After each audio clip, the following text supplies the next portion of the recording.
In 1981, a low-budget British film titled Chariots of Fire won 4 Academy Awards, including Best Picture of the Year.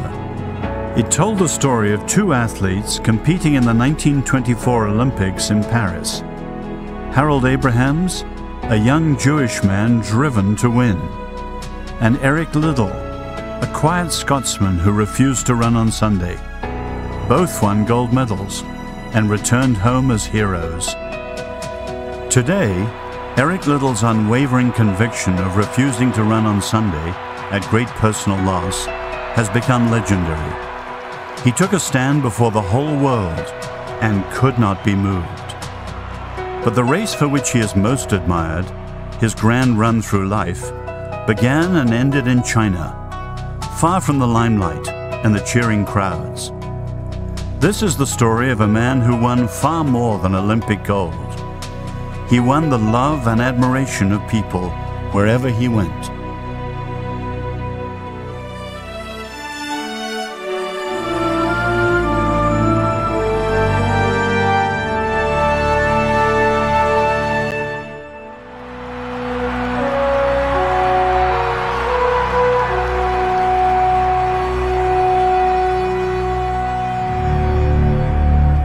In 1900, anti-foreign feeling in northern China erupted in a violent uprising known as the Boxer Rebellion.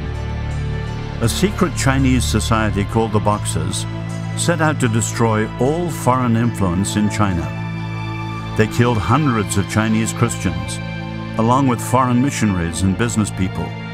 They burned houses, schools, and churches. It took troops from 8 nations to crush the uprising. In August 1900, Eric Liddell's older brother, Robert, was born in Shanghai during the Boxer Uprising. 18 months later, Eric Henry Liddell was born on January the 16th, 1902, in the city of Tientsin. Their parents were James and Mary Liddell of the London Missionary Society. 2 years later, their sister Jenny arrived. The Liddell children spent their early years together at the mission station at Shaozhong on the North China Plain. While their father took the gospel of Christ to the surrounding villages, Rob, Eric, and Jenny roamed the compound under the watchful eye of their Chinese armor. Every day brought new and exciting events at the school, the hospital, and the church. In winter, the children bundled up against the bitter cold. When summer came, the scorching heat sent the missionaries packing for their annual holiday at the sea. The wives and children often spent 3 months at Baie de Heu, with the men joining them for August. Eric was a shy, sensitive child who often requested the hymn "The 90 and 9" at family prayers. When the shepherd left his 99 sheep safely in the fold to search for the one lost lamb, little Eric's eyes would fill with tears, but most of the time his eyes twinkled with mischief. Eric was 5 years old when the Liddell family came back to Scotland on their first furlough. They exchanged the dusty North China Plain for the green hills of Drimmen, a village near the southern tip of Loch Lomond. It all seemed very strange and yet exciting, this place that the grown-ups called home. Eric and Rob attended a local school, made new friends, and met aunts and uncles and cousins everywhere they turned. As the summer of 1908 neared its end, the Liddell family faced the ever-present and ever-painful fact of missionary life: separation. Many foreign missionaries, living in rural areas, sent their children to boarding schools in the homeland for safety and education. In August, James and Mary Liddell enrolled their boys in the School for the Sons of Missionaries at Blackheath, just outside London. James Liddell returned alone to China, while Mary and Jenny stayed nearby for another year to help the boys get settled. They spent Christmas together and enjoyed a final summer before Mary Liddell faced the inevitable parting.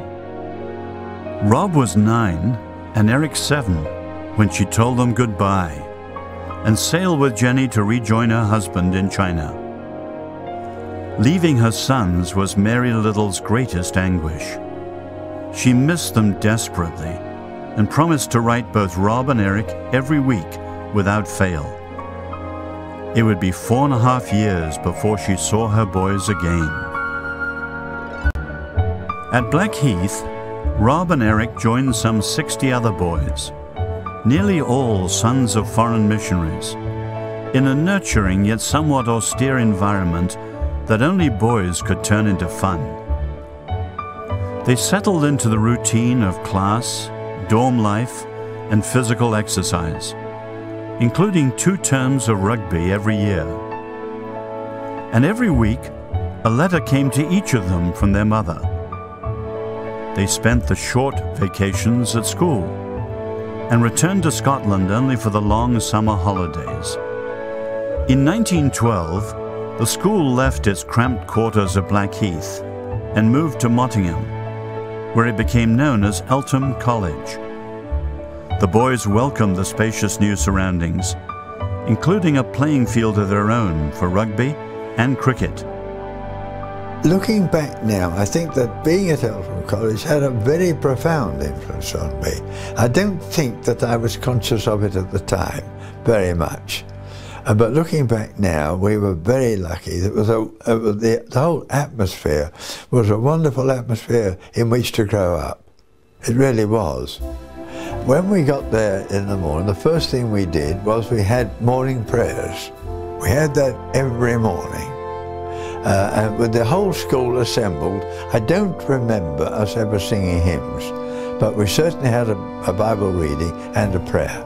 It was a very religious atmosphere, and yet there was an enormous amount of fun. We had an enormous amount of fun there. And they gave us a very good grounding.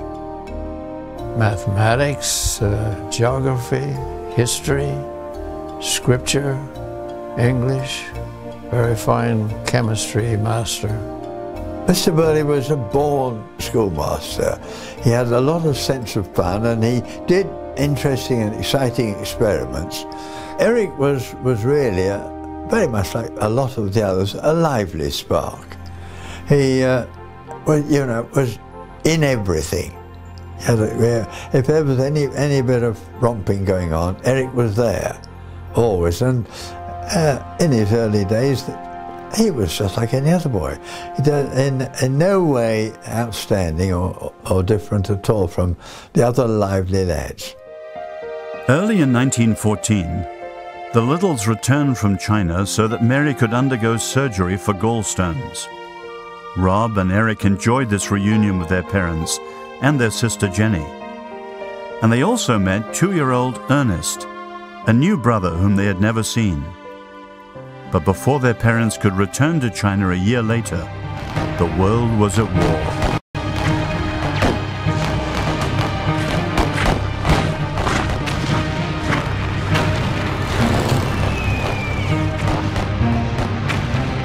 When the First War began, very, as far as I can remember, very early on, we were put on ration for most commodities in the way of foodstuffs, so that it affected us all. We had an ounce of butter, I think it was, a week, and things like that, you see. Otherwise, I would say classes and everything was pretty normal, except for the lack of older boys. 18 and over were nearly all in the service.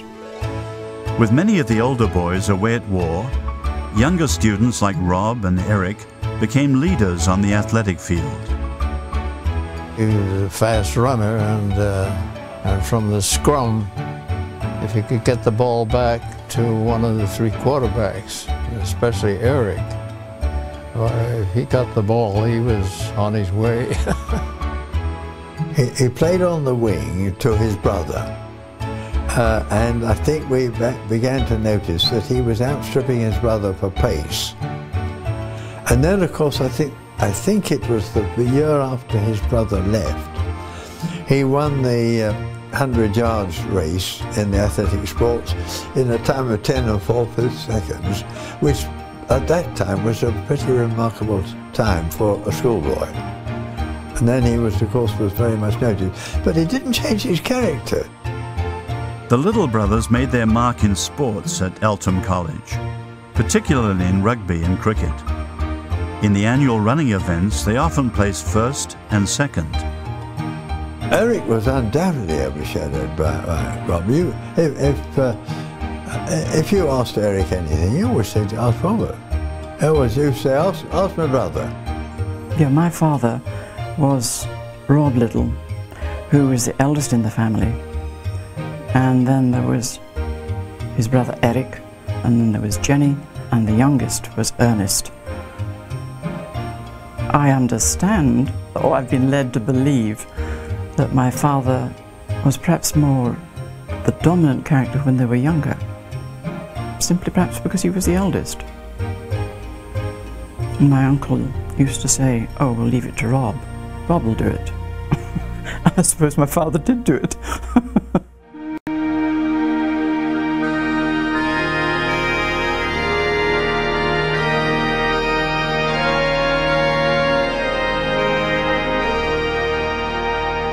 In 1918, Rob entered the University of Edinburgh to study medicine. 2 years later, Eric arrived to pursue a degree in pure science. During Eric's first year, a friend persuaded him to enter 2 races at the university's annual sports day. Against the university's best sprinter, Eric took first in the 100-yard dash and finished a very close second in the 220. A few weeks later, a Glasgow newspaper declared that Eric was certain to become a British champion and said he might even blossom into an Olympic hero. In the meantime, Rob and Eric played rugby for the university's first 15, until Rob had to give up sports for the sake of his medical studies. Eric went on to play for Scotland in 7 international matches. Eric faithfully attended Morningside Congregational Church and helped lead a young people's group there. But he was a quiet Christian, a young man of high principles who lived his faith but rarely spoke about it to others. The motto below the clock at Craiglockhart could have been his own, Virtute non verbis, by virtue, not by words. By 1923, Eric was a celebrity in Scotland. His name and photograph appeared regularly in the newspapers, and there was talk of his being selected for the Olympic team. But early that year, Eric faced a question that would change the course of his life, and it had nothing to do with the Olympics. It came in the form of a request from a dynamic young man named D.P. Thompson. DP was conducting a mission just outside Edinburgh, and attendances at his meetings, particularly of the men and young men, was rather disappointing in DP's views. So he thought, what could he do to encourage men to come? He knew Rob Liddell, who was Eric's older brother, and Rob Liddell had been associated with DP in his work previously. And it occurred to DP that Eric Liddell might be the very man to draw young men to a meeting, because Eric Liddell at that time had already begun to make the tremendous reputation he had as an athlete. Rob, his older brother, said, I don't know, he's never done any speaking, although he's certainly interested and sympathetic to the work. DP left Armadale and went to Edinburgh, came to George Square, where Eric Liddell at that time was studying, and asked him if he'd come. And DP said, Eric looked down at the floor for a minute or two, and then looked up at him and said simply, yes, I will. So he went through to Armadale with DP and spoke that night at a fairly small meeting. But the following morning, the news was all over the press in Scotland that Eric Liddell, the famous student athlete, was one of the members of the team and would be speaking that night.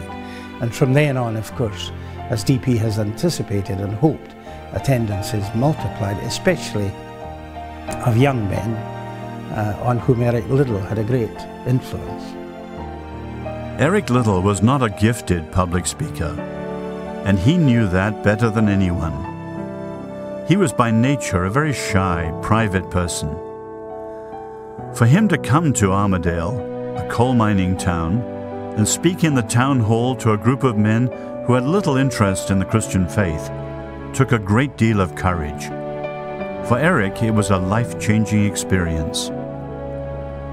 Years later, he told a group of people about D.P. Thompson asking him to speak about his faith in Christ. And Eric said, "I think the bravest thing I did in my life was to accept that invitation."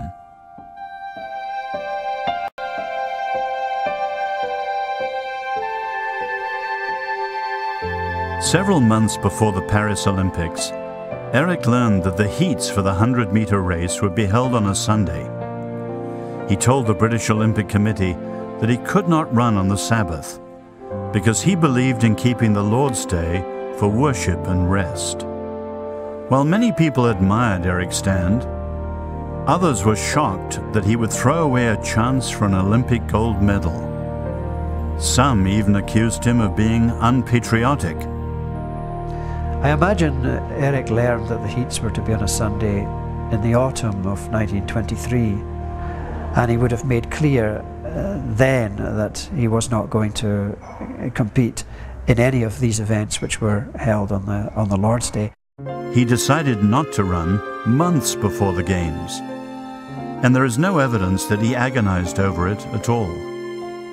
Eric's refusal to run on Sunday was probably quite unusual given the amount of publicity, the sort of furore that it caused in many quarters.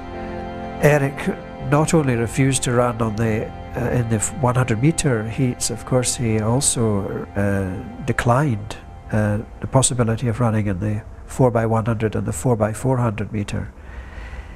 And certainly if he had run in either of these or both these events, he would have won medals. Since neither the Sunday heats nor Eric's mind could be changed, he agreed to compete in the 200 meters and also to train for the 400, a distance at which he was not considered an Olympic contender.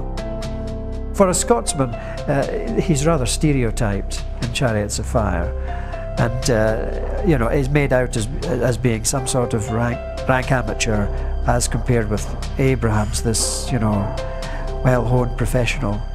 The truth wasn't really like that. Eric Liddell trained diligently.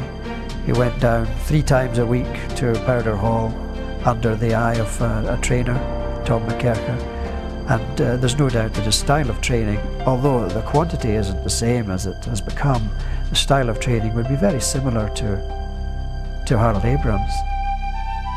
In the midst of his athletic training and university classes, Eric continued to lead the young people's group at Morningside Congregational Church and to teach in a mission Sunday school. During the spring of 1924, he sailed to America and competed in the Pennsylvania University Relays. His companions aboard the SS Republic enjoyed his fun-loving spirit, especially at the Masquerade Ball. In May, Eric served as best man at Rob's wedding. During the next 6 weeks before the Olympics, Eric ran in 8 different track meets and completed a grueling schedule of final exams at Edinburgh University.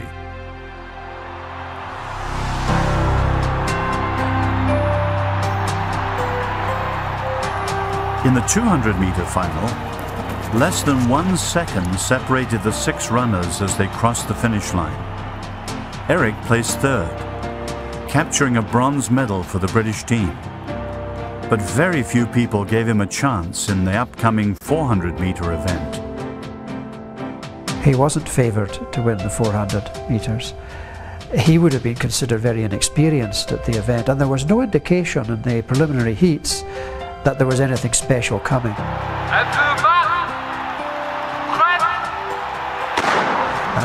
when the final came, he took the final by storm. They've cleared the last curve. Liddell is still leading. He's increasing his lead. Increasing and increasing. Oh, what he created a record which was quite sensational.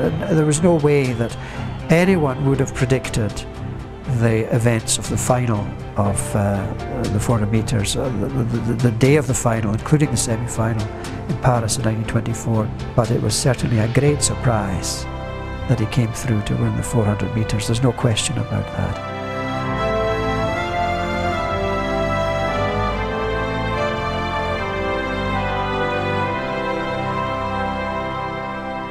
All Scotland welcomed Eric home as a hero. At his university graduation, he received a standing ovation, and then his classmates carried him through the streets of Edinburgh. Luncheons and dinners followed in his honour. Eric Liddell, Olympic champion, national hero, was 22 years old. For the next year, Eric continued to run in amateur athletic contests, but his life had a different focus. He was headed for China as a missionary teacher. While he studied at the Congregational Theological College in Edinburgh, he joined D.P. Thompson in a series of evangelistic meetings throughout Britain. Eric was never known for his public speaking, but crowds came out to hear him wherever he went. But people would flock to hear him.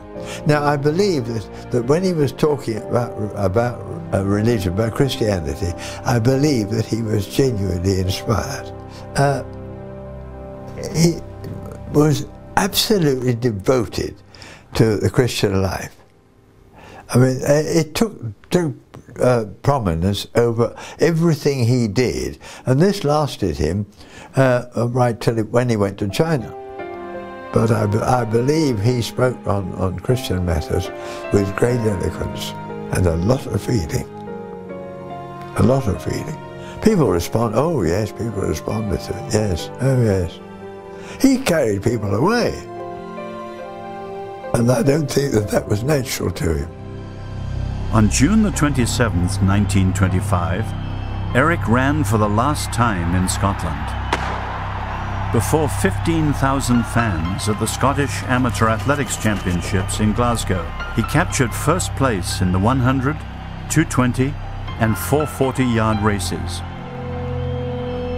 2 days later, his friends and classmates pulled him in a carriage through the streets of Edinburgh to Waverley Station.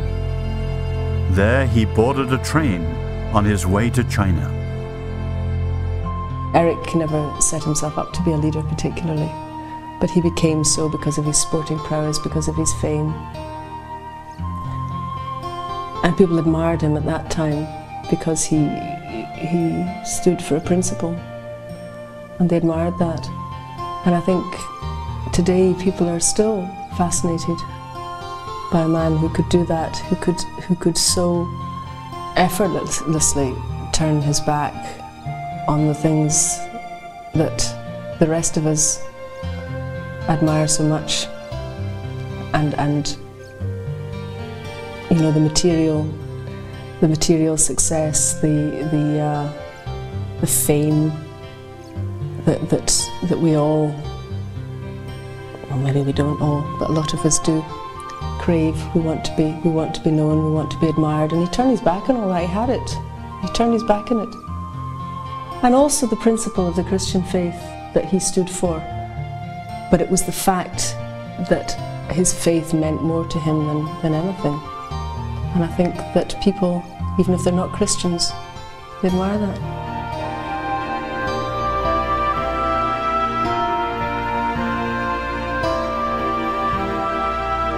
At the height of his athletic career, Eric could have written his own ticket in Scotland, in sports, education, business, or Christian work. The offers were endless, but he chose to return to the land of his birth as a missionary teacher in a school for Chinese boys. When Eric Liddell left for China in July 1925, he had no idea that his most challenging race lay just ahead. Nor did he know, at the age of 23, that his life was more than half gone.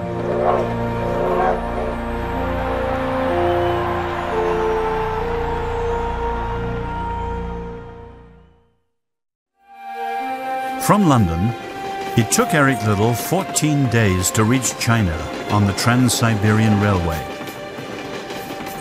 When he arrived in the summer of 1925, it appeared that his career as a missionary teacher might never begin. Thousands of Chinese students threatened to boycott the opening of schools as feelings against the British ran high.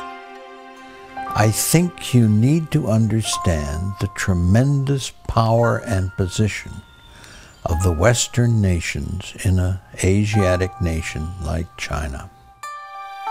Tientsin, a bustling city near the sea, teemed with 1.5 million people, including a large foreign population in the concessions, those areas of the city governed by other nations. The British concession in Tientsin was one of the treaty ports, and it had been set up basically with the furtherance of British trade. And it was run just as though it was a British colony. Run by the British, taxes by the British, police by the British, the government by the British. And one of the major things during the 19th century was not only to get China open to business, but to get it open to mission work. And my grandfather had originally gone out to China as a missionary in 1884. My father was what was called a general merchant. He and his brother had worked for a man who had set up his own company. The missionaries were there to bring Christianity to what they considered the heathen Chinese. The business community was there fundamentally to further their businesses. Now, the missionaries didn't make any money, but they had big houses, and they would, of course, as everybody did in China, have had Chinese servants. There was almost no one who didn't have 3 or 4 servants of various kinds. Eric occupied the top room in the little home in the London Missionary Society compound in Tientsin. For his mother, it was a dream come true. After 2 decades of almost constant separation from her older sons, Eric was living at home, while Rob and his wife were in South China and could at least join them for a summer holiday. At the Anglo-Chinese College, Eric joined a staff of 5 British missionaries and 20 Chinese teachers. He set to work teaching chemistry and developing the college sports program. Dr. Lavington Hart, founder and principal of the Anglo-Chinese College, was a noted physicist, as well as a much-admired educator and missionary statesman. Since 1902, he had pursued the goal of educating the future leaders of China in a Christian environment where they could hear the gospel of Christ and see it in their teachers. My father was Dr. Lavington Hart, and he felt that China desperately needed education, and particularly scientific education, but also this Christian basis as well. It was my wish, even when I was a boy, of one day being admitted to this very well-known school with a very high standard of English language, sports, and above all, Christianity. They had wonderful sports days. They had the pole vault, and of course they had the racing, and Eric Liddell was there to make sure that things went right. And Eric Liddell was not only a brilliant sportsman, but he had this strong standard, which I think was characteristic of a Christian man. Eric Liddell had got the ability to get on with people, and he was much admired. The Chinese thought he was wonderful. He really is a very dedicated teacher. You know, he loves the students, and he loves to spread the gospel to students. My father, Augustus Pountney Cullen, had had the call to the mission field, and he went out in 1916 to the Anglo-Chinese College in Tientsin, where he spent the whole of his working life. My father taught English and history, and he used to talk to us pretty constantly about what a splendid person Eric was and how fortunate we were to have him. Eric's days overflowed with an endless round of work and activity. In the morning, he taught science classes at the college, and in the afternoon supervised athletic teams. He served as Sunday school superintendent at the Union Church, where he also taught a class of boys. Eric rarely said no to any request for service. In 1926, Hugh and Agnes Mackenzie, along with their children, returned from furlough in Canada. Florence, their oldest daughter, was only 14 at the time, but within a couple of years she had caught the eye of Eric Liddell. He was the superintendent of the Sunday school that she went to, and she was the piano player for the Sunday school. So they met at church, I guess you could say. She used to go every Thursday and have piano lessons from Auntie Jenny, who was my father's sister. I guess that Daddy used to turn up every Thursday afternoon for tea, and it wasn't until afterwards that they realized that it was because Mother was there. Eric was 27, and the girl he loved was 17. He was a missionary teacher, and she was still in high school. According to the custom of the day, what we called dating was impossible. But Eric was determined. He often took students from a Sunday school on an outing, and of course Florence was included. If he wanted to take her to Kiesling's restaurant for a German pastry, he invited her brothers and sisters to come along too. It cost him a little extra money, but he didn't seem to mind a bit. And they went on picnics, the whole group, and Daddy was quite a leader. He was 9 years older than Mother, so she just adored him, but didn't think that that would ever, come to anything. So, but I think when he first really noticed her, what Mother told me was she was in a Sunday school play, and it had to involve some passion. And she got quite annoyed or something in it, and he said afterwards, "Florence, I didn't know you had that much fire," and he kind of liked that. The annual summer gathering of missionary families at Beta Her provided the setting for their relationship to grow. During August of 1929, Eric and Florence saw a great deal of each other at picnics, tennis parties, and hikes to the nearby Lotus Hills. Eric became very adept at finding ways for them to be alone for late evening walks along the beach. And one surprising evening a few months later, Eric looked into her eyes and asked her to marry him. She was very young. She must have been about 17, 18. And they kept it quiet to begin with, and he sent back to Scotland for a ring for her, which was 5 diamonds in a row. And then when the ring came back to China, they announced their engagement. And I remember Mother saying, gosh, she was such a kid, and there were all these other women in their 20s, some quite sophisticated, that would have been delighted to catch him. I also remember him as Sunday school superintendent at Union Church, and he would pop in and out of the classes and, see that everything was going all right. Well, I remember the day when Eric and Florence announced their engagement, and I think Enid's class, my sister Enid's class, said, oh, now we understand why Eric was always coming in and borrowing pencils. Because he wanted to, it's quite a surprise to most people, I think, their engagement, because he kept it remarkably dark, I understand. Florence was 18 when they announced their engagement in the summer of 1930. A month later, she left China for Toronto to enter a 3-year program of nurses training. Flo's father thought the world of Eric, but he was a practical man and insisted that she complete her training before she married. They knew the waiting would be long and difficult, but they hoped to see each other in a year during Eric's first furlough.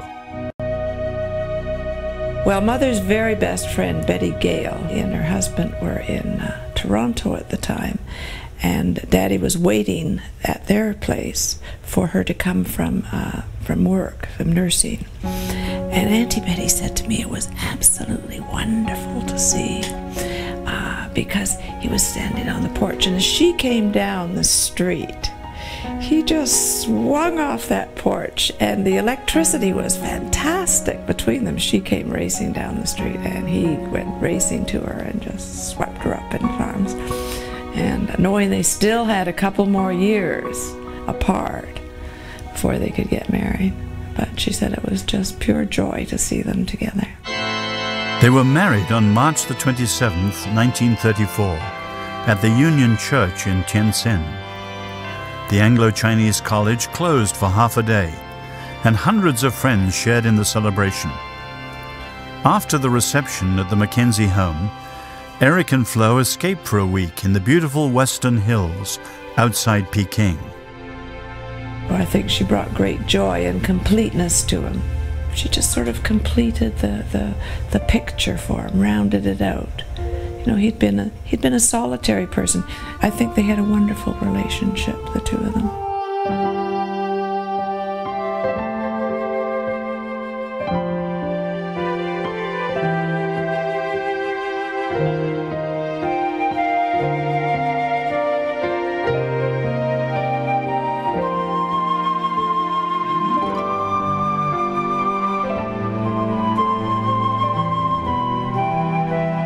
My mother's best friend, who I called Auntie Betty, always said that she had never known two people so in love as my parents.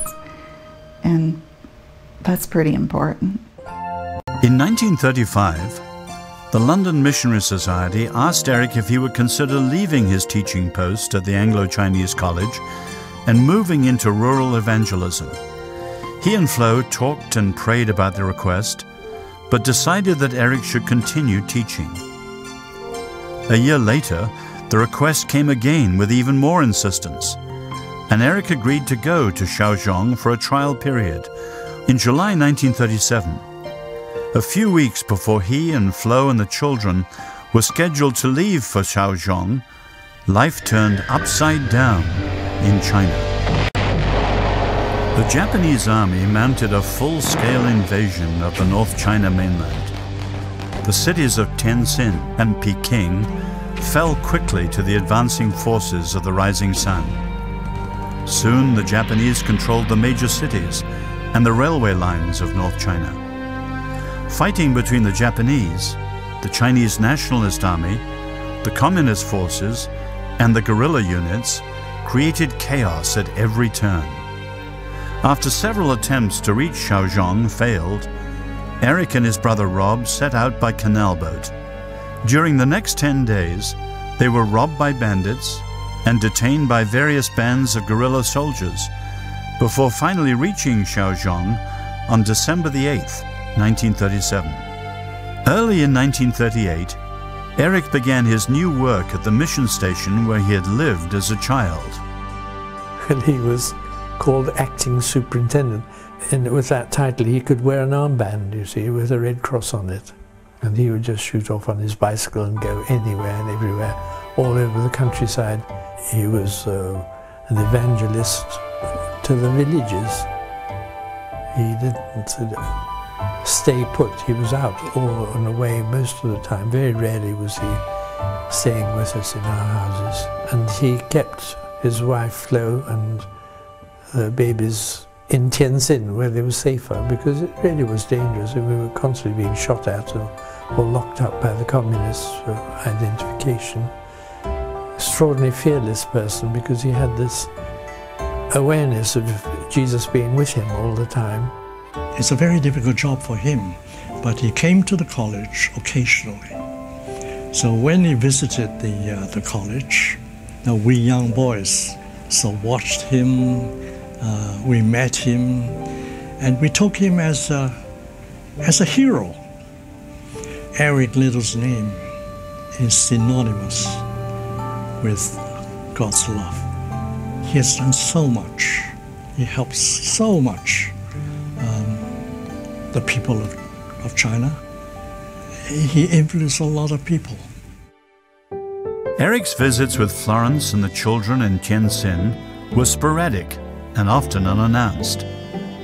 One morning, when 2-year-old Heather crawled into her mother's bed and found Eric sleeping there, she said, "Who's this, the cook?"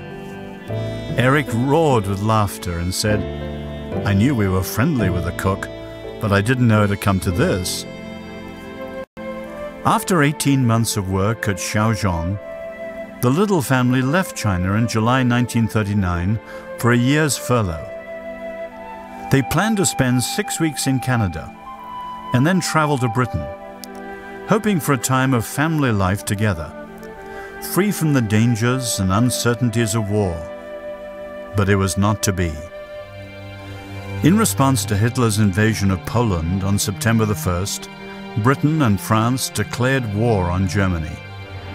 When a U-boat sank the British liner Athenia, causing hundreds of civilian casualties, Eric's plans were thrown into turmoil. He crossed the Atlantic alone, leaving Flo and the children with her family in Canada. But after 6 months, Flo decided that war or no war, she and the children would join him in Scotland. So they came, and for a time they enjoyed an island of peace in the sea of turmoil which had surrounded them for so long. That was the summer of 1940, and we were at Carcant, which is in the Harriet Hills. It's my aunt and uncle's place. There were several little cabins there, and we had a wonderful time. There were sheep on the high hills, and there was a river that ran through, and they used to dam it up, and then we could swim in it. And we had great fun and great picnics. We used to have rabbit pie. I mean, things were rationed. Rabbit pie was lovely. But at Carcant, there were these wonderful rolling hills and then the stone walls, you know. And he would all of a sudden see a rabbit, and he'd say to Heather and I, "Stop." So we'd stop like this, and he would chase the rabbit along, and he caught it, and he went whoop like this, and it was dead. Well, we were horrified. He didn't do that again in front of us. No, he could catch a rabbit. Yeah.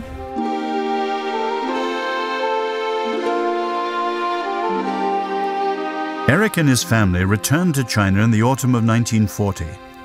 He resumed his work in the country, but within 3 months, the Japanese ordered the missionaries to leave Shaozhong.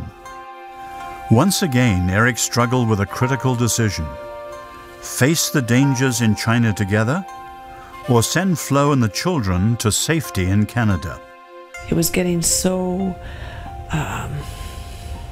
uncertain in China. And she had 2 small children, expecting a third. And I know Mother said to me she was afraid, he was afraid that maybe we would be kidnapped or taken hostage, and then he would have to do things that he didn't want to do. And he could do his work better if he knew that we were safe in Canada and we would wait. But 2 years at the most. And he was so healthy and vibrant. You know, Mother, they expected to be apart. You know, this was something you did. You gave up those certain things. In May 1941, Eric accompanied Florence, Patricia, and Heather to Kobe, Japan, to see them safely aboard the ship for home. The last time I saw my father was we were sailing back to Canada on the Nita Maru. And I remember it was a lovely sunny day, and he took us down to, we inspected the whole ship, and then we went down to the cabin. And my mother was about 6 months pregnant with Maureen, and she wasn't feeling particularly well. So he sat Heather and I down beside Mum, and he said to me, he said, Patricia, I want you to look after your mother, and I want you to look after Heather, and help with this new baby that's coming. And I want you to do this and promise me until I return. And so, of course, I said, of course I will. And we all expected 2 years he would be back. Those words really stayed with me. After Florence and the children left, Eric moved in with A.P. Cullen, his colleague at the Anglo-Chinese College. So they shared a flat then, and they used to go, I think, every day, or most days, a long walk together when they would discuss things, and they would go out if they had any excuse at all, like a birthday in the family or something. They would go out and have a cup of tea in a cafe or something, because of course they hadn't got much money. All I know is that they were both in the same boat, with not having their wives and being anxious about their families. In September 1941, Eric received the long-awaited word that his third daughter, Maureen, had been born in Toronto. He cabled back, "Wonderful news. Love, Eric." As the Japanese army gradually tightened the restrictions on the foreign residents in North China, Eric and his colleagues were kept from all contact with the Chinese people.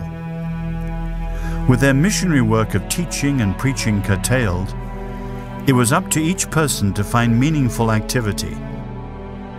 For many weeks, Eric worked to complete a manual on Christian discipleship for Chinese believers. In it, he wrote, "Victory over all the circumstances of life comes not by might nor by power, but by a practical confidence in God, and by allowing His Spirit to dwell in our hearts and control our actions and emotions.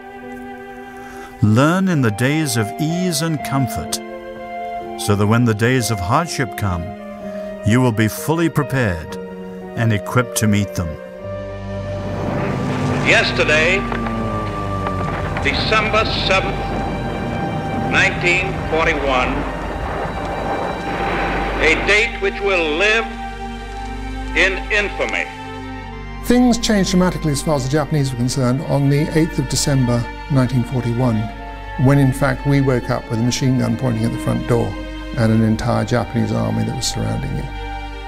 For the next year, Eric and his fellow enemy nationals were free to move about the British concession in Tientsin, but could not leave the city.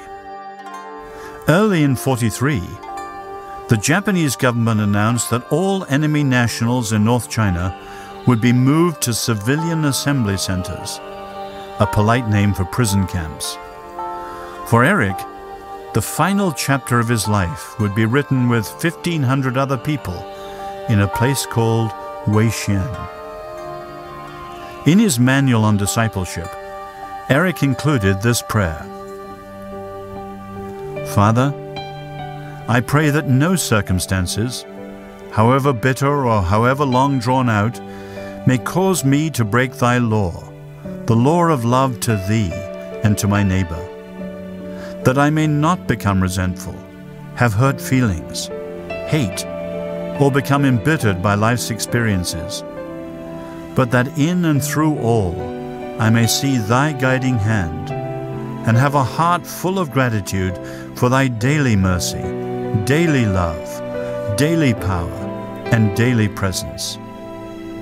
Help me in the day when I need it most to remember that all things work together for good to them that love the Lord. I can do all things through him that strengtheneth me. My grace is sufficient for thee, for my strength is made perfect in weakness. Now unto him who is able to keep you from falling, and to present you faultless before the presence of his glory with exceeding joy, to the only wise God our Saviour, be glory and majesty, dominion and power, both now and ever. Amen. When Eric Liddell and nearly 2,000 other people entered Weixian Camp in March 1943, uncertainty and fear were the order of the day. No one knew how the Japanese would treat them, how long they would be imprisoned, or who would win the war. But as time passed, anger and boredom and despair became greater enemies than fear. One of the internees penned these words titled, Wei Shen, the test. Whether a man's happiness depends on what he has or what he is, on outer circumstances or inner heart, on life's experiences, good and bad, or on what he makes out of the materials those experiences provide. I was 9 when I went into camp, and it's quite interesting actually, because I can always recall being herded together in the old British Army barracks and being made to walk along the road to the station. And I was carrying 2 suitcases, my father was carrying 2 suitcases, and my mother was wheeling a pram with my young brother who was 18 months old. It was in many ways frightening. We went down on the train not knowing what would be at the other end, having heard a great deal about what had happened in Asia in camps and so forth and so on. We didn't trust the Japanese one bit. We arrived there and were taken by trucks to the compound, knew nothing about it, and came in and noticed, needless to say, the barbed wire. We noticed the guns. I remember thinking, my God, I'm walking in here and I'm not going to be able to get out.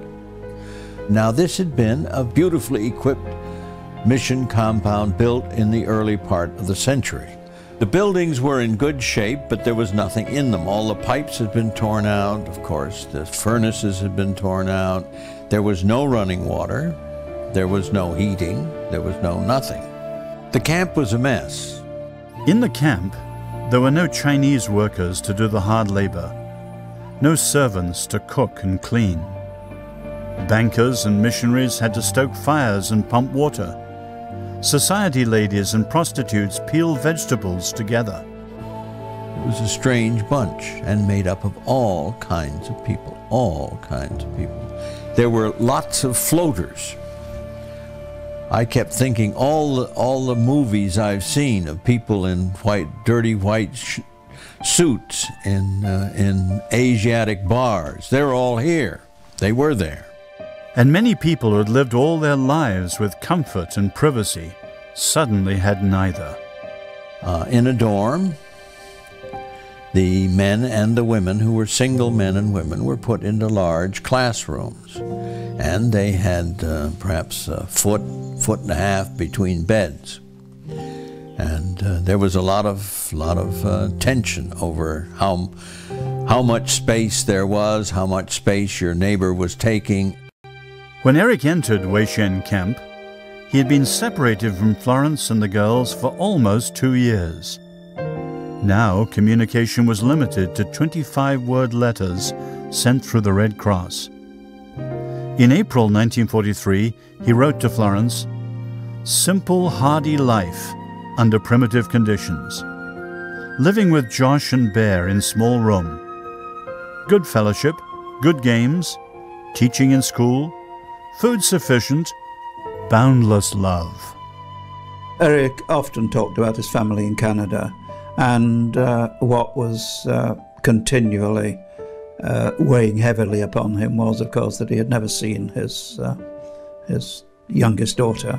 In open conversation with others around and so on, he would speak about his family, but speak in quite happy tones, and what a wonderful family he had and so on, and how they were getting on fine.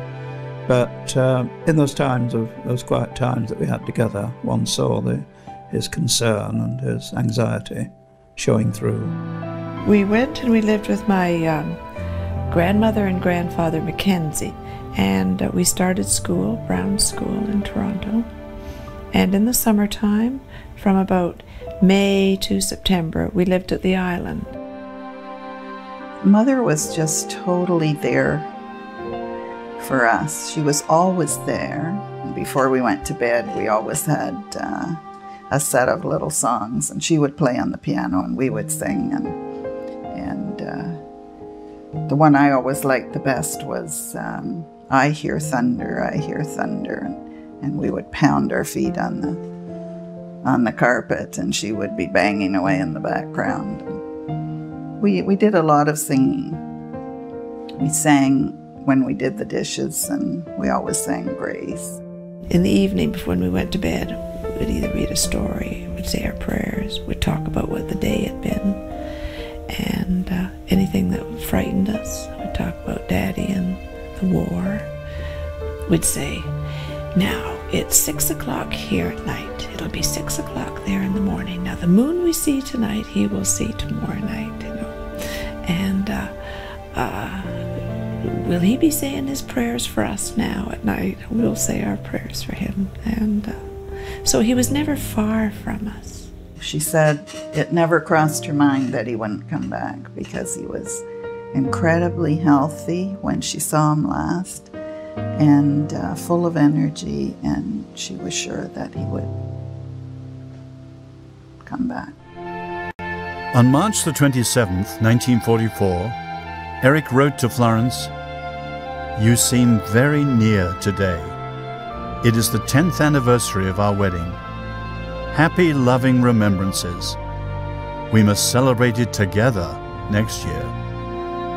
Eric taught science in the camp school, along with organizing sports and games. Many of the children and teenagers in Weishen were from the China Inland Mission School at Chifu, and Eric gave himself to them without reserve. Beyond his official duties, he tutored several students in science. There were 3 of us, the same age, the same class, and he all wanting to do science. And so he taught us chemistry. But we had no textbooks at all, so he wrote his own textbook from memory. And in the front he wrote, "The bones of inorganic chemistry. Can these dry bones live?" And then he wrote the laws, and he wrote the experiments. So he would say, you know, I'm putting this mixture into this and I'm heating it over a Bunsen burner. What will happen? And then I had to know the answer. So we did all the chemistry experiments without any equipment at all. You couldn't buy a Christmas card, obviously, so you had to make your own. And he was ingenious, and he provided me with a fun Christmas card showing some chemical reaction taking place. And it was from him, and it was fun, and it made chemistry fun. He was a really good teacher, but he had a heart, he cared. The people in Weishen organized concerts, lectures, and other special events for fun and encouragement. But for many of the teenagers in camp, it seemed that life had ended and their dreams were shattered. I'd planned to go to college at 17, and instead of that I went to prison.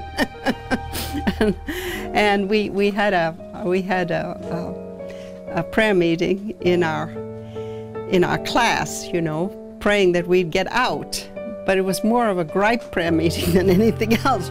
Well, I came into the camp at age 17 and left at age 20, and all my peers had left and were starting their careers in America and Britain and so on, and I felt that time was just marching past. One of the members of staff, just as a joke, said, "Oh, the first 5 years are the worst." I thought, 5, 10, 15. My life's going to be over, because when you're a teenager, over 30 is the end. You know, there's no more to come, is there? Well, the first thing he was doing was organizing us in sports activities and getting us all on the sports field to play. And he also had Bible classes that we were invited to, and that was always very inspiring. And he had a special burden for teenagers, and he was really concerned about teenagers, and especially those of us who were griping about why we were in prison instead of in college, you know. I attended 2 series of meetings that he took in the church at the camp, and one was on St. Paul's Hymn of Love, 1 Corinthians 13, which he went through very slowly and carefully, and then on another occasion he took the Sermon on the Mount, Matthew 5 to 7. And again he took us through it and applied it to everyday life in a very simple and effective way, and his personal life seemed to bear out everything he was saying in both these series of addresses he gave. He just talked to us as if we were other adults, just naturally, and this made us feel very much at home with him. At one point during those years, I came to the place where I said, Lord, I am willing to stay in this prison for the rest of my life if I can only know you. And at that point, I was free. It was as if the gates had been opened. I was released in my spirit. And I went to God, really, to sort of consult him about this, and I became conscious, in a way I've never been since, that he was right there with me, and that the Japanese couldn't touch me unless he let them. And my earthly father couldn't help me, he was in free China, but my heavenly father was right there. And what's more, he'd put me there, and it was going to be the best place for me, and if I accepted it like that, I could enjoy it. And I proceeded to. So it was a very uncertain and scary time in a way, although on the other hand, it didn't seem to stop us from having fun too. Kari has been my friend for a very long time. We met each other when we were 7 years old, and she grew up with 3 brothers, and she found the discipline of a girls' school a little trying to start with. So she used to come out with words like, I will kick up the Rumpus. I have a daughter as the Vikings. And we loved her. Oh yes, I was very proud of being a Viking, a Norwegian. I didn't want any of the Brits to forget that I was a Viking, a Norwegian, not a Brit, you know. As the war dragged on, Eric's brief letters to Florence were to reassure her, more than anything else, that he was alive and well. On October the 25th, 1944, Eric wrote to her, "Glorious weather. Winter activities begin. Good start. Teaching. Winter games. Children's evening clubs. Religious services. Kept busy. Remembering you all. Special love for special occasions. Eric." But everything was not well. It was about that time that I began to take note of Eric and realise that he was slower in his movements. In conversation, there was much less repartee. He was beginning to think hard before he replied. And he was complaining, about December, he began to complain of very severe headaches. And that was the beginning of his major problem, which of course is a brain tumour. The Salvation Army Band, where I played the trumpet in those days, the Salvation Army Band played outside twice a week, midweek and on a Sunday. Eric Liddell was in hospital and was obviously seriously ill. And we came to the grounds outside the hospital, and we were playing some of the usual hymns with patients inside. And the nurse sent out a message on a piece of paper. Eric Liddell is dying. He would like you to play Finlandia, Be Still My Soul, the Lord is on thy side. Be still my soul, the Lord is on thy side. Bear patiently the cross of grief or pain. Leave to thy God to order and provide. In every change he faithful will remain. Be still my soul, thy best, thy heavenly friend, through thorny ways leads to a joyful end. Be still my soul, the hour is hastening on, when we shall be forever with the Lord. When disappointment, grief and fear are gone, sorrow forgot, love's purest joys restored. Be still my soul, when change and tears are past, all safe and blessed we shall meet at last. And we played it, and it was a matter of a few days later that Eric Liddell died. I felt just desolate. I just felt, you know, why would God take him? And it just felt like the light had gone out of the whole camp. Grown men who under other circumstances wouldn't be seen to be shedding a tear were in fact weeping openly. I remember us as teenagers just talking, you know, why did God permit that, you know? Why would he go before he had a chance to get back to his family? We missed him, we missed his example. We loved him. everyone felt a loyalty to him. The coffin wasn't a very strong one because of our limited resources, so we had to carry it very carefully. Just about 3 or 4 weeks before he died, he had given me his pair of running shoes, you see, and I wore them, I remember, and we carried the coffin out. It was a very lonely situation. They read the Beatitudes, and we lowered the coffin into the ground, and it was a desperately cold day at the end of February, I think it was, and I was just chilled right through, I remember. But the thing that was going through my mind all the time was, is this all that happens to such a great man? Is this all? Eric died on February the 21st, 1945. But because of the war, it was the 1st of May before the news reached his family. Well, I was 8 years old, and I came home from school, and my mother was crying, and Granny was crying, and I can't remember if Trish came home before me or after me, but I knew something terrible had happened, and they told me right away what it was. Oh, and I think back for Mother, I think, gosh, that must have been, it must have just been the end for a while, you know, because how old was she? I was 10, she'd just be in her early 30s. And never in the world did she think he wasn't coming back. The Edinburgh Evening News came out the day we heard that he had died, and it was headlines in the paper.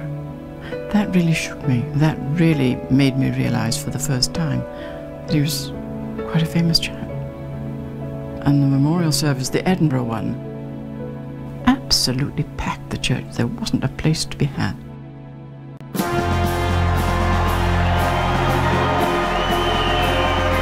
And of course the day came when the Americans released us in August '45. And I had rushed out with the crowds to meet them outside. The American B-24 Liberator flew overhead, and all of a sudden people were just about hysterical. There were those who were crying, and it amazed me that American flags and British flags and so on appeared from nowhere. The people in the camp had been listening and seeing us circle around, and they got pretty excited. As it passed overhead, we saw emblazoned on its wings the insignia of the American Air Force. Instead of bombs coming out, 7 parachutes blossomed from the belly of the plane. And then we really went crazy. We were all happy when we hit the ground, because when you jump from 400 to 500 feet, that doesn't give much time for that chute to open. They came dashing out, and there was a little Salvation Army band that came out and was playing Happy Days or Here Again or something to that effect. Oh, tremendous, tremendous. We saw hope that things were going to end. The imprisonment was going to end. We were going to be reunited with our parents, and life could go on. At the end of the war, when the soldiers started coming home, and we lived in downtown Toronto, so we used to go and see the soldiers marching, and their families would reunite there. And then when the parade broke up, this, you know, to me, beautiful young lady with a lovely hat and veil on threw herself into her husband's arms. And I remember very strongly thinking, gee, I hope Mom isn't looking at them, because she's going to feel so bad, and it's not fair. It's just not fair.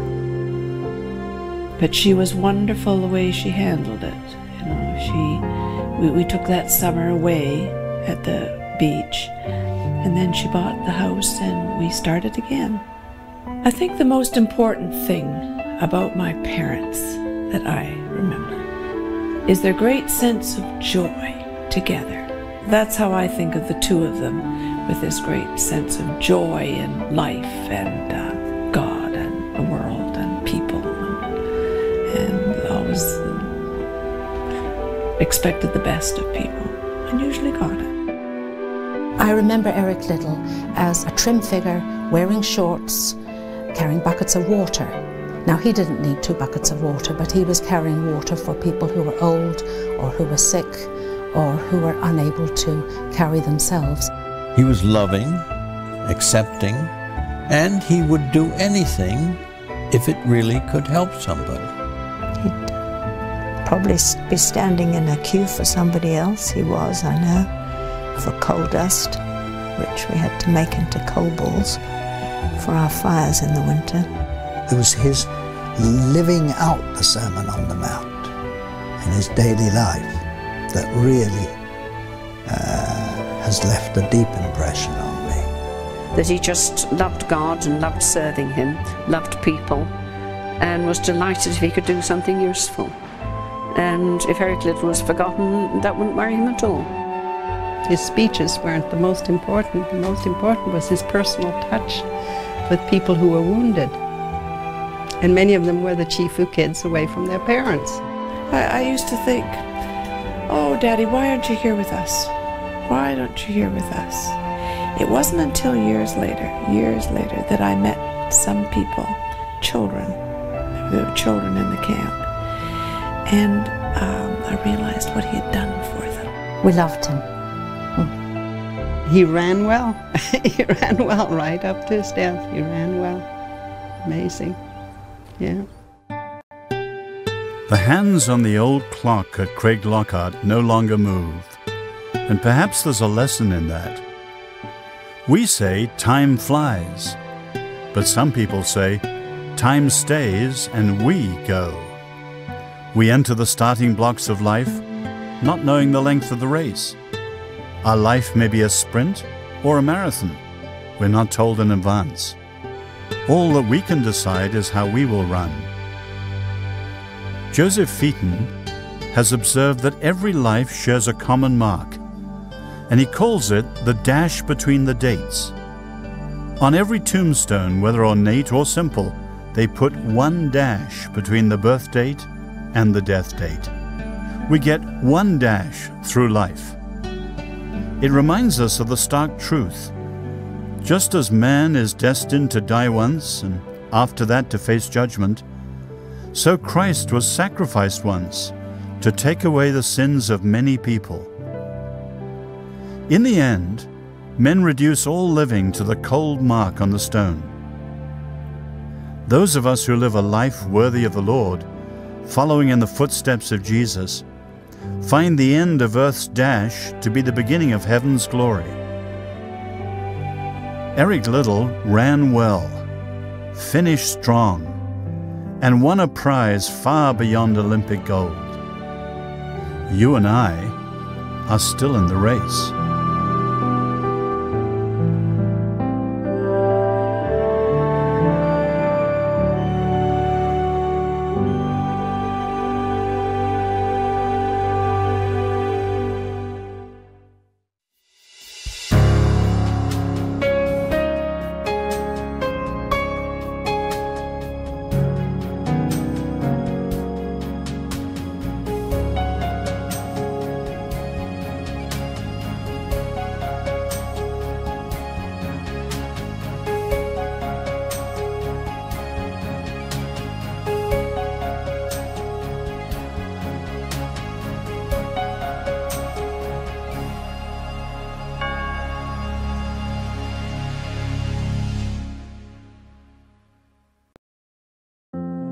The 1981 Oscar-winning film Chariots of Fire told the story of Scottish runner Eric Liddell and his victory in the 400-meter men's race at the 1924 Summer Olympics in Paris, and the story of his devout faith and refusal to run on Sunday, costing him a chance to compete in his best event, the 100-meter race.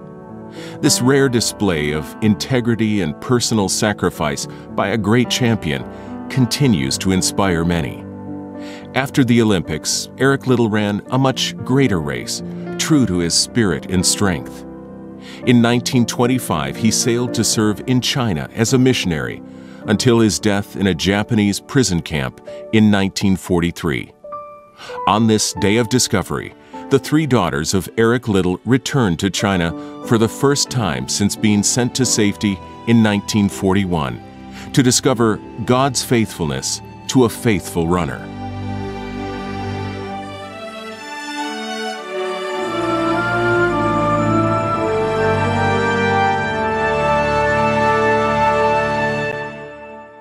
In 1941, the Japanese armies tightened their grip on North China as war raged in Europe.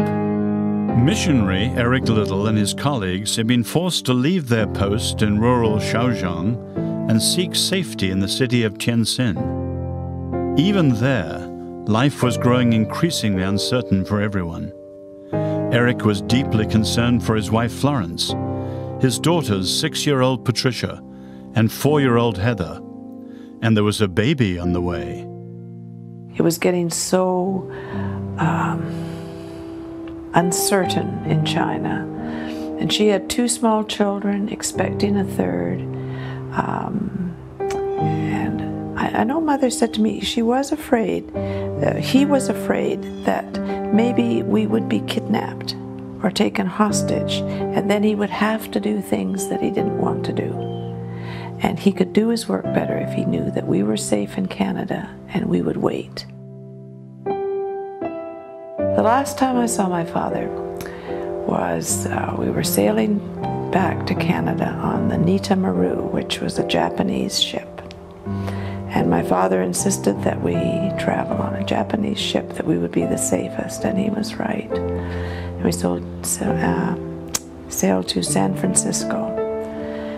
And I remember it was a lovely sunny day, and he took us down to, we inspected the whole ship, and then we went down to the cabin, and my mother was about 6 months pregnant with Maureen, and she wasn't feeling particularly well.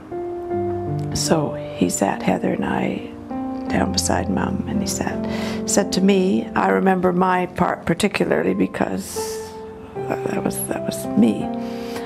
And he said, Patricia, I want you to look after your mother, and I want you to look after Heather, and help with this new baby that's coming. And I want you to do this and promise me until I return. And so, of course, I said, of course I will. And we all expected 2 years he would be back. And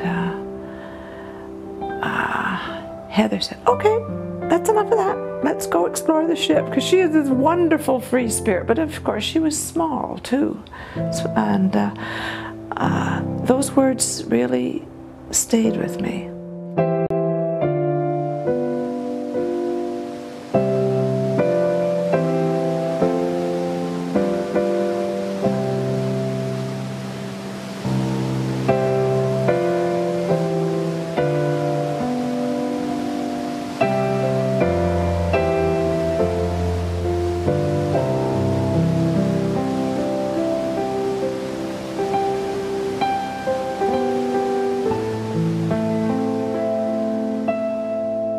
In May 2008, Day of Discovery invited Eric Liddell's 3 daughters to travel with them to China.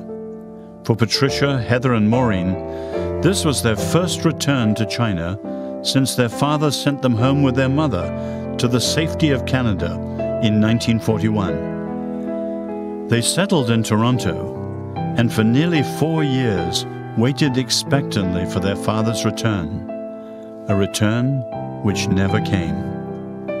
Eric Liddell's death in a Japanese internment camp at Weishen, just 6 months before its liberation, broke their hearts and left a hole in their lives that was never filled. On this journey back to China, the daughters of Eric Liddell would walk in their father's steps and discover a place their mother often spoke of across the lonely years. a place that would one day fill the emptiness in their hearts, a place where the family finally all came together, a place Florence Liddell described to her daughters as our magic circle.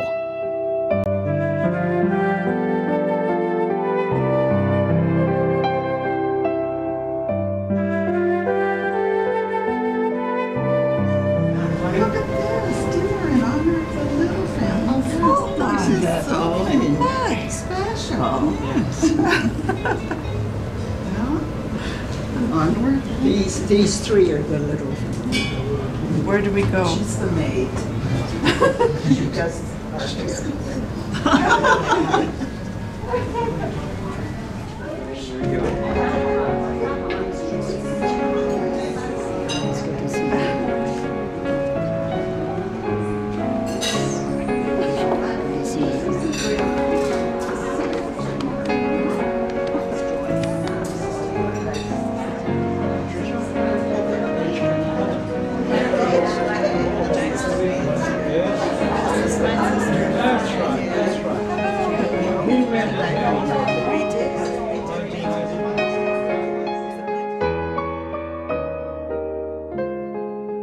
When was the last time you saw Eric Liddell?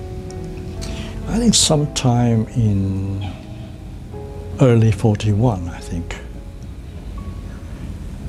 He was very busy, going back and forth between Tianjin and Xiaochang. He had a hard job. He had to separate from his family sometimes, or most of the time. And he had a hard time. But he really is a very dedicated teacher, you know. He loves the students, and he loves to spread the gospel to students. He has students full respect. Li Ai, as he's known in China, is not an unfamiliar name, not just because of Chariots of Fire and what that brought, but the fact that he stayed on in China and served the people of China during a time when they were under oppression. The Japanese attack was so severe, and he cared for wounded. He risked his own life. Here was a Scotsman who was prepared to die to save the life of a Chinese farmer. That kind of practical expression of love touches people's hearts around the world, and in China, he is highly respected today.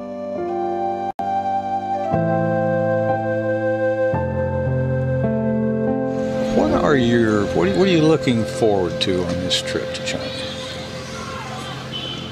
I maybe want too much from this trip, because for me it feels like I'm completing some kind of circle.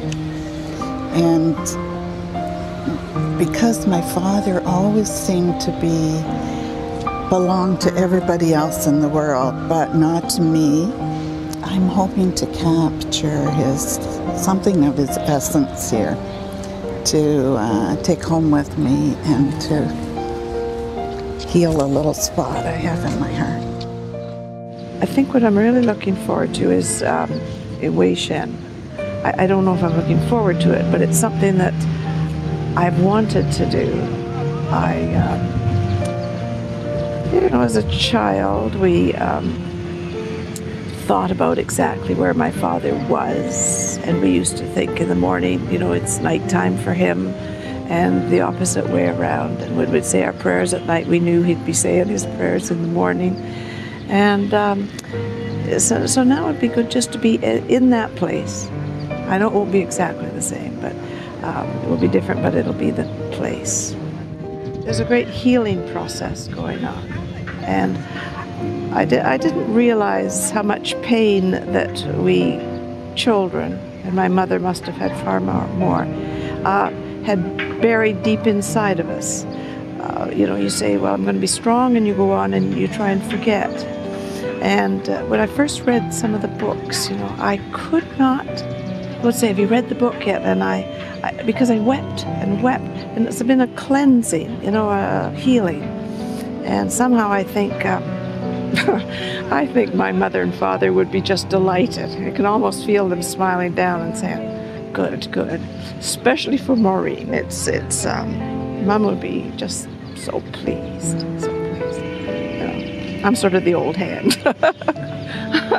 Because Maureen was sort of left out in the whole thing. She was. Tell me. She was left out because when we were in Toronto, you see, that's when she was born. So she said, I haven't even been in China. But we explained very carefully to her that she was actually in China, but it was like she was in a taxi with the curtains drawn, because we used to have curtains. And she was quite happy with that when she was 3 and 4. But she was always looking for her father, always.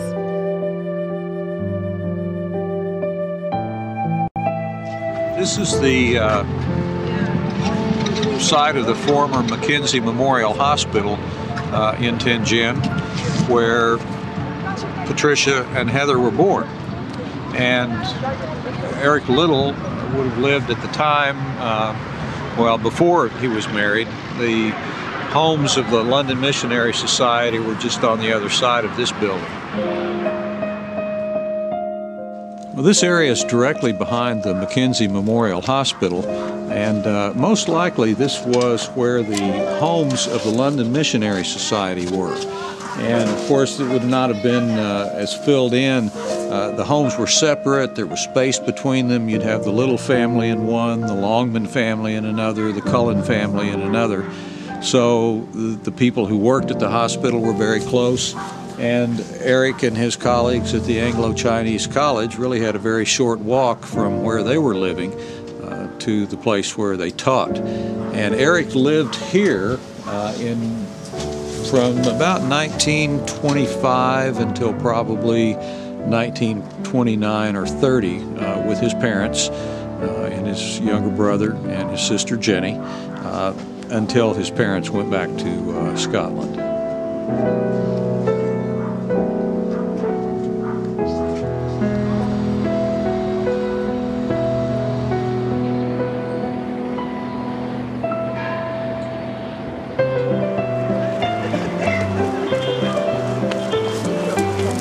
No, I don't.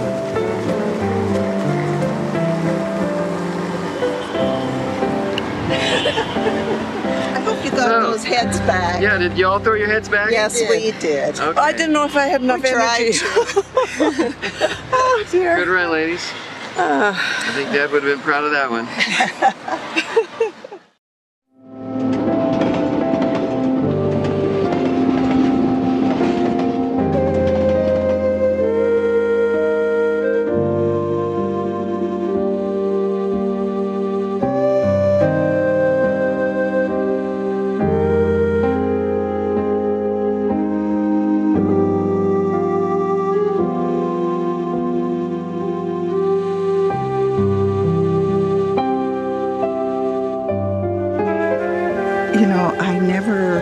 I never grieved for my father when he died, because I was 8 and I hadn't seen him since I was 4.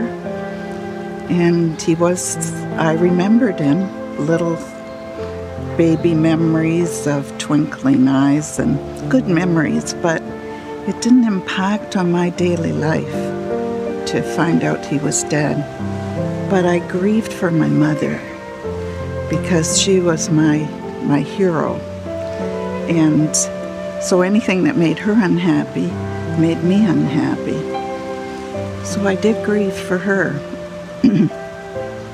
And if my father had known that he was going to die young, he could not have picked a better woman than my mother to raise us, because she had such a big heart for children, and she was so capable, and she could earn a living. She was a good business manager, and she gave us unconditional love while managing to be very firm at the same time. So she was hugely important in my life. And I used to say to my friends, well, you know, I didn't really need a dad because my mom is everything and I don't really need a dad. And then the movie Chariots of Fire came out and I thought it was a wonderful movie and it made my mother very happy and she relived a lot of good things through that movie. But I felt remote from it. It didn't really involve me. And then when I was, well, in 1991, I got a letter from a lady who had been a nursery school teacher at Knox United Church in Toronto. And in 1940, when we were in Toronto on furlough, Mom and Dad put us in that nursery school, Trish and I. And my mother took us there every morning, and Daddy picked us up at night. And she wrote this letter about how she had never seen Eric Liddell run, but she would never forget his springy step coming down the street to pick up Patricia and I from school, and how he would stop at this big tree and we would see him coming and rush toward him, and just before we get there he'd go back on one heel and then come and scoop us up and throw us in the air. And she said I could see what a loving bond there was with his children. And that's when I grieved for my father and realized what a huge sacrifice he was from our lives, and how much immeasurably better and wonderful it would have been to have him with us. But over the years I've got many letters from people, some who were in the camp and some children of people who were in the camp, and they explained how important it was to them that my dad was there for them, and they were without their parents, and they so badly needed people like my father who were loving and kind and could take care of them and educate them during those bad years. And that makes me realize there was a purpose in it all. And today, being here, I'm hoping for a lot of healing, and I'm sure there will be.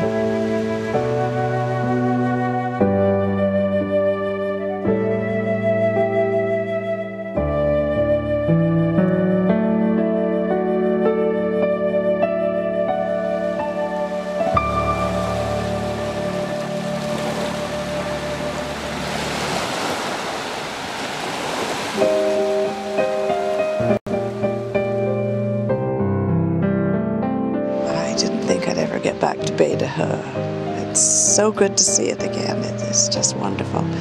I can feel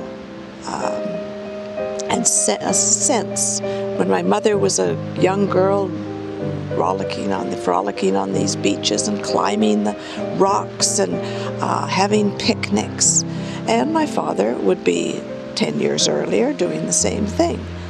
And then when my mother was 15, 16, and my father was 10 years older, and he had taken such a fancy to this wonderful, vibrant person, how he courted her by taking her to picnics with the rest of her brothers and sisters, and just a wonderful rest for them, away from the stresses and heat and hardships of their work.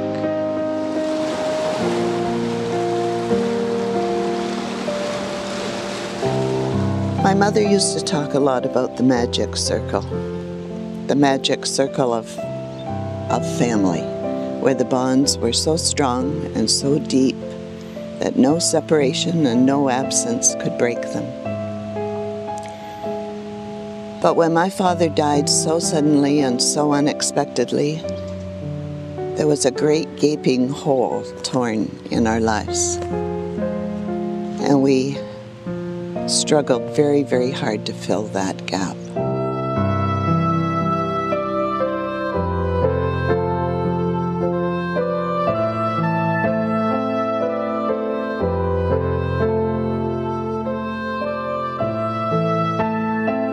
We all longed so much to reconnect the magic circle, and many things happened over the years where we thought, we've done it, and the hole is healed. And then something would happen and we would feel the pain again, and we knew we hadn't quite achieved the job. So we didn't know what to do. But God, in His infinite love and wisdom, did know what we needed.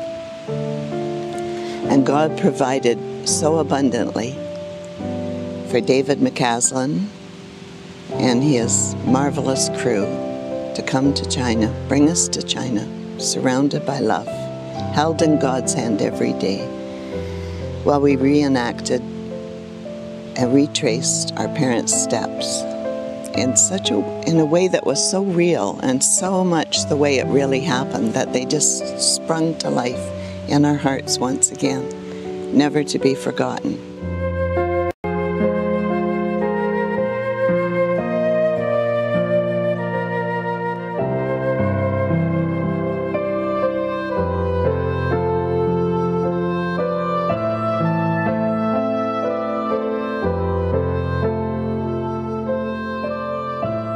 My parents experienced so much joy and happiness in China, and my father poured all of this love into China. And as we were retracing our parents' steps, that love just came pouring back to us day after day, more than we could even absorb from the Chinese people. They were so excited, and the love was just flowing, and it went directly into our hearts until we said, they're full, very full. And I personally feel like saying, hey Mom, hey Dad, no more hole. It really did the job. When people watch this video, I hope that what they see is that in the midst of war and terrible suffering and loss, that God always has a greater plan. And if they love God with all their heart and mind and soul, the way my parents did, and the way they taught us to do, that there will, in God's own time, as my mother used to say, Maureen, in God's time, which is very different than ours, in God's own time, there will be healing and redemption and the reconnection of the magic circle. Gratitude is a very silent and extremely powerful force that is greater than any darkness. My sisters and I are going back to Canada with so much gratitude in our hearts that I'm very excited to see what's going to happen next for all of us. And I can only say, thank you, God, from the bottom of my heart. Thank you, God. In the Japanese internment camp at Weishen, every Sunday afternoon, the Salvation Army band played hymns outside the hospital. On February the 18th, 1945, they received a request from Eric to play "Be Still, My Soul."